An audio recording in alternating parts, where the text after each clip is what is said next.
Hello అండి. నమస్తే అండి. ఈరోజైతేనండి ఈ ప్రోగ్రామ్‌కి ఈ మహాయజ్ఞంలో నా వంతు సహాయంగా ఒకరోజైతే నేనిస్తానండి అని మన గుడివాడలో ఉన్న రవికిరణ్ గారండి. రవికిరణ్ గారైతే ఈ ప్రోగ్రామ్‌కి ఈరోజు స్పాన్సర్ చేశారు.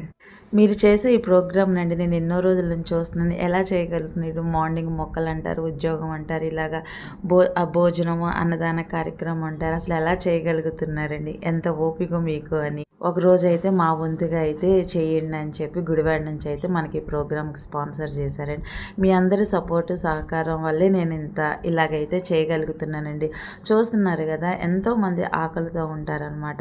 వాళ్ళ ఆకలి అయితే మనం తీర్చిన వాళ్ళం అవుతామండి. అది వాళ్ళు ఉన్నవాళ్ళ, లేని వాళ్ళ, లేకపోతే రోడ్ సైడ్ ఉన్నవాళ్ళ అని కాదండి. ఆ టయానికి ఆకలి అనేది ఎట్లాంటి వ్యక్తులనైనా సరే అన్నం అనేది తినేలాగా చేస్తుందనమాట. వీళ్ళిద్దరు భార్యాభర్తలండి. ఇలాగ రోడ్డు మీద ఉంటారు, ఇలాగ పేదవారు ఉంటారండి.